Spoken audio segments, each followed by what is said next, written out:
జై శ్రీరామ్.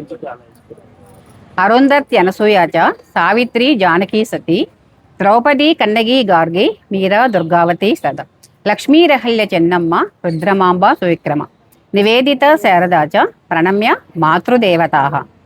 రామాయణంలో రాముడు ఎంత ముఖ్యమో సీతామాత కూడా అంతే ముఖ్యం అన్నమాట. మనమందరం కూడా శ్రీరామనవమి ఉత్సవము ఎంత గొప్పగా చేసుకుంటామో అలాగే సీతామాతకి కూడా సీతానవమి అనే పేరుతో విశ్వ హిందూ పరిషత్ వారు ప్రతి సంవత్సరం ఈ కార్యక్రమాన్ని నిర్వహిస్తారు. ఇక మేము కూడా ఈ సీతానవమి అనేటువంటి కార్యక్రమాన్ని నిర్వహిస్తాం అనుకుంటున్నాం. ఎందుకంటే సీత శ్రీరాముని పత్ని, క్షమాగుణము కలది, ధైర్యవంతురాలు, ఆదర్శవంతురాలు, అభిమానవంతురాలు అనమాట సీతామాత. అందుకనే మనము ఈ సీతామాతకి సారెని సమర్పిస్తున్నాం. ఇది మనము చేసుకున్న పూర్వజన్మ సుకృతం, మన అదృష్టం కూడా. ఈ సీతామాతకి మనము సారెని అందివ్వటం అనేది కూడా. మనం ఎవరైనా చూడచక్కని జంట ఎవరు అంటే సీతారాముల జంట అని అంటాం. కాబట్టి అందుకనే ఈ అన్ని గుణాలు ఉన్నాయి కాబట్టి సీతామాతని మనము గౌరవించుకుంటాం అన్నమాట.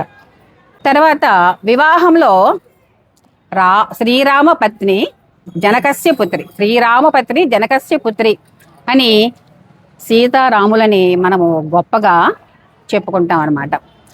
అందులో ఎందుకు చెప్పుకుంటాము? వాళ్ళిద్దరు ఆదర్శమూర్తులు కాబట్టి మనం వాళ్ళని అంత గొప్పగా మనము చెప్పుకుంటాం.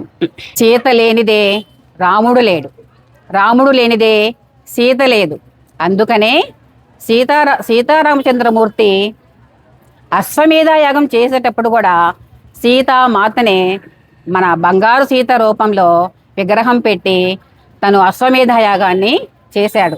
కాబట్టి సీతకున్న మంచి గుణాల వల్ల శ్రీరామునితో పొగడబడింది, మనందరితో కూడా పొగడబడిన ఆదర్శవంతురాలు. కాబట్టి మనము కూడా అమ్మవారి సీతని సమర్పించుకుంటాము. అలాగే మనము కూడా సీతామాత నడిచిన మార్గంలో మనందరం కూడా నడుద్దాము. జై శ్రీరామ్, జై జై శ్రీరామ్.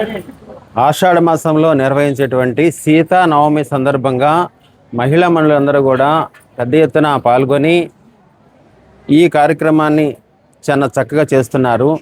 అట్లాగే సీతారాములని ఆదర్శ దంపతులుగా అందరూ కీర్తించుతూ వారికి ఇలా చేసే కార్యక్రమం అనేది చాలా చక్కగా జరుగుతుంది. అట్లాగే ప్రతి వ్యక్తులు కూడా తమ కుటుంబంలో ఉన్న చిన్న చిన్న సమస్యలన్నీ సరి చేసుకుంటూ వారిని ఆదర్శ దంపతులుగా తీసుకొని వారి వల్లే ప్రతి ఒక్కరూ కూడా చక్కగా జీవించాలని కోరుకుంటున్నాం.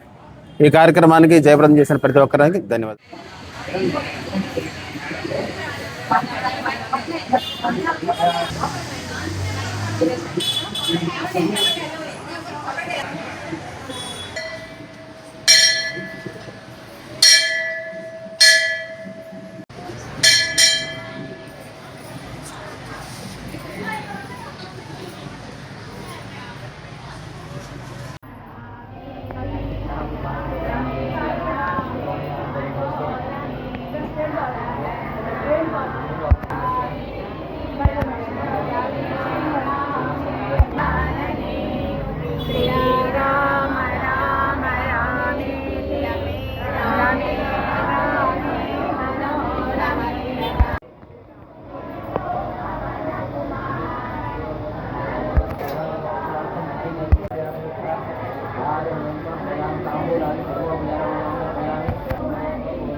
Amen.